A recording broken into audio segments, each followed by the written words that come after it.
என்னுடைய பேர் அழகுராணி. நான் வந்து பார்த்திங்கன்னா சாதாரண கிராமத்தில் ஒரு சங்கத்தினுடைய உறுப்பினராக சேர்றதுக்காக ஃபஸ்ட்டு நான் போய் சங்கத்தில் தொழிற்சங்கத்தில் வந்து பதிவு பண்ணுறம்போது என்னுடைய பேர் சொல்லி நான் பதிவு பண்ணியிருந்தேன். சாதாரண உறுப்பினராக இருந்தேன்னா அடுத்து சங்கத்தினுடைய செயல்பாடுகளை நிறைய வந்து பங்கேற்பு செய்ய ஆரம்பித்தேன். சங்கத்தினுடைய செயல்பாடுகளை நான் அதிகமாக ஈடுபட்டதுனால ஆதித்தமிழர் ஜனநாயக தொழிலாளர் பொதுநல சங்கத்தினுடைய ஆலோசகராக பதவிக்கு வந்தேன். அந்த வருடமே பார்த்திங்கன்னா சங்க பேரவை கூட்டம் நடந்துச்சு. அந்த கூட்டத்தில் தேர்தல் முறை நடந்துச்சு. அதில் மக்களாக தேர்வுப்பட்டு செயலாளர் பதவிக்கு வந்துட்டேன். அதனால் போய் லேபர் ஆஃபீஸில் போய் பதிவு செய்கிறதுக்கு எங்களுடைய சங்கத்தினுடைய செயலாளராக நான் நியமிக்கப்பட்டிருக்கேன் அப்படின்னு சொல்லிட்டு என்னுடைய பேர் ஆதாரெலாம் கொடுத்து நான் பதவிக்கு வந்தேன். அந்த சீல் அத்தாரிட்டியை போய் என்னுடைய பேருக்கு நான் மாற்றிட்டு வந்து நிறைய உறுப்பினர்களை பதிவு செஞ்சேன். நலத்திட்டங்கள்லாம் வாங்கி கொடுத்தேன். ஒரு 2 வருடங்களாக செயலாளர் பணியில் நான் செஞ்சேன். அதுக்கப்புறம் அந்த வருடம் பார்த்திங்கன்னா ஒரு 244 பேரை வந்து உறுப்பினராக வந்து பதிவு செஞ்சுருந்தோம்.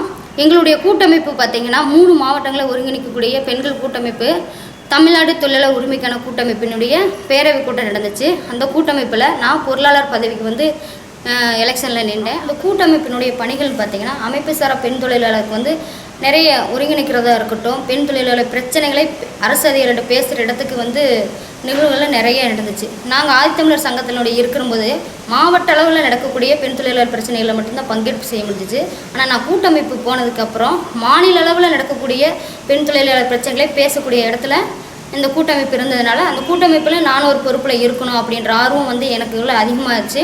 பணியிடத்தில் நடக்கக்கூடிய பாலியல் தொந்தரவு சம்மந்தமாக ஐசிசி குழு வந்து இருக்கணும். எனக்கு இந்த உள்ளூர் புகார் வந்து எங்கே செயல்படுது அப்படின்ற விவரம் வேணும், அந்த குழுவில் யாரெல்லாம் இருக்காங்க அப்படின்ற தகவல் வேணும் அப்படின்னு சொல்லிட்டு ஆர்டிஐ மூலமாக கேட்டேன். அப்படி ஒரு தகவலே எங்களுக்கு வந்து சேரலாம். அதை தாண்டி பிற மாவட்டங்களையும் இந்த மாதிரி இருக்கா அப்படின்றத குறித்து நாங்கள் மற்ற 28 மாவட்டங்களுக்கு ஆர்டிஐ போட்டோம். அங்கேயும் எந்த ஒரு தகவலும் வரலை. தமிழ்நாடு தொழிலாளர் உரிமைக்கான கூட்டமைப்பு, ஆதித்தமிழர் சங்கம் மற்றும் செம்மலர் சங்கமாக இருக்கட்டும், சட்டமேதை சங்கமாக இருக்கட்டும், எல்லோரும் சேர்ந்து ஒரு பேசி முடிவெடுத்து ஆய்வு ஒன்று பண்ணணும். அப்போ பார்த்திங்கன்னா அமைப்பு சாரா தொழிலாளருக்கு வந்து பாலியல் தொந்தரவு வந்து 921 பேர் வந்து இருக்குது. ஆனால் வெளியில் சொல்ல முடியல, எங்கே போய் புகார் கொடுக்கறது அப்படின்றது வந்து தெரியலன்னு அந்த ஆய்வறிக்கையில் வந்துச்சு. இவ்வளோ பேருக்கு பிரச்சனை இருக்குது, இதை தீர்க்கறதுக்கான ஒரு சட்டமும் 2013 வந்துருச்சு. அந்த சட்டத்தை வந்து முழுமையாக நடைமுறைப்படுத்தணும்.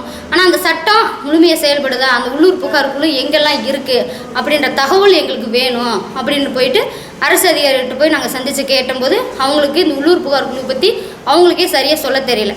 அதுக்கப்புறம் தான் நம்ம மாவட்ட அளவில் மட்டும்தான் கேட்டிருக்கோம். மாநில தலைவிக்கிட்ட போய் கேட்போம், அவங்க என்ன சொல்கிறாங்க அப்படின்ட்டு பார்த்துட்டு மாநில தலைவர்கிட்ட போய் நாங்கள் சந்தித்து கௌரி அசோகன்கிட்ட போய் மனு கொடுத்தோம்.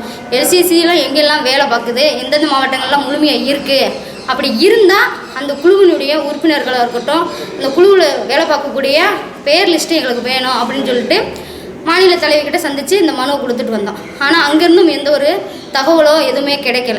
அதுக்கப்புறம் தான் பிற அமைப்புகள்லாம் சேர்ந்து கூட்டமைப்பாக இணைஞ்சு பெண் தொழிலாளர் பிரச்சனைகளை வந்து இன்னும் முழுமையாக நடைமுறைப்படுத்தாமல் இருக்காங்க, இதுக்கு ஒரு கோரிக்கையை வைக்கணும் அப்படின்னு சொல்லிட்டு ஒரு மாநாடு ஒன்று நடத்தணும் அப்படின்னு சொல்லிட்டு ஒரு திட்டமிடல் போட்டு பெண் சார்ந்த பிரச்சனைகளாக இருக்கட்டும், மற்ற அமைப்பு சாரா தொழிலாளர் பிரச்சனைகளாக இருக்கட்டும், மாணவர்களுக்கு நடக்கக்கூடிய பிரச்சனைகளாக இருக்கட்டும், ஊனமுற்றவர்களுக்கு நடக்கக்கூடிய பிரச்சனைகளாக இருக்கட்டும் அப்படின்னு சொல்லிட்டு 26 கோரிக்கைகளை வந்து முழுமையை கொண்டு போய் சேர்க்கணும் அப்படின்னு சொல்லிட்டு சென்னை லைலோ கல்லூரியில் வந்து இந்த மாநாடு நடந்துச்சு. அந்த மாநாட்டில் எங்கள் அமைப்பு சார்பாகவும் தமிழ்நாடு தொழிலாளர் உரிமைக்கான கூட்டமைப்பு சார்பாகவும் நாங்கள் போய் கலந்துக்கிட்டு நாங்கள் சந்திக்கக்கூடிய பெண் தொழிலாளர்களுக்கு இவ்வளோ பிரச்சனைகள் இருக்குன்ற வகையில் அங்கே எடுத்து பேசணும், மாநாட்டில் மற்ற தொழிலாளருக்கு தெரியப்படுத்தணும். அங்கே போனதுக்கப்புறம் தான் தெரிஞ்சு மற்ற தொழிலாளருக்கு இருக்கக்கூடிய பிரச்சனைகளும் அதிகமாக இருக்குது அப்படின்ற விவரங்களை வந்து அங்கே போய் கற்றுக்கிட்டேன். அதை தாண்டி இந்த மாநாடு வந்து ஒரு வாய்ப்பாக இருந்துச்சு. எப்படின்னு பார்த்திங்கன்னா எங்களுக்கு வந்து அமைப்பு சாரா தொழிலாளருக்கு நாங்கள் சின்ன கிராமங்கள் மாவட்ட அளவில் இருக்கக்கூடிய தொழிலாளர்களுடைய பிரச்சனைகள் மட்டும்தான் தெரியும். அங்கே போய் பார்த்தா மாநிலத்தில் நிறைய பெண் தொழிலாளர்களுக்கு என்னென்ன பிரச்சனைகள்லாம் இருக்குது அப்படின்ற விவரங்கள் வந்து கலந்து பேசினாங்க. மகளிர் ஆணையத்தினுடைய தலைவி இப்போ பொறுப்பில் இருக்கக்கூடிய எஸ் குமாரி அவங்க வந்து நிறைய பகிர்ந்துக்கிட்டாங்க. நாங்கள் வேலை செய்யக்கூடிய தளங்கள்லாம் நிறைய பிரச்சனைகள் இருக்குது, இன்னும் தீர்வு காணாமல் இருக்குது. ஆனால் அங்கே போய் மாவட்ட அளவில் மட்டும்தான் அந்த குழு இருக்குது.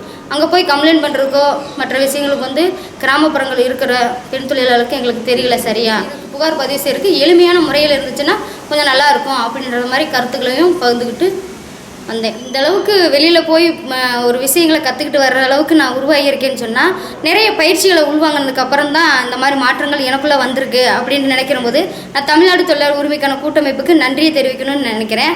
ஏன்னா அந்த அமைப்பு தான் என்னையும் இந்த அளவுக்கு வளர்த்து விட்டுருக்கு. ஒரு விஷயத்தை பெண் தொழிலாளர்கள் பிரச்சனைகளை பேசக்கூடிய அளவுக்கு அதை ஒரு அரசு அதிகாரிகளுக்கு கொண்டு போய் சேர்க்கறதுக்கும் முழுமையான பயிற்சிகள் வந்து நிறைய கொடுத்துருந்தாங்க. அந்த பயிற்சியில் நானும் பங்கேற்பு செஞ்சு என்னை ஆளாக்குனதுக்கு தமிழ்நாடு தொழிலாளர் உரிமைக்கான கூட்டமைப்புக்கு நன்றி. மிகவும் மகிழ்ச்சியோடு இதை தெரிவித்துக் கொள்கிறேன்.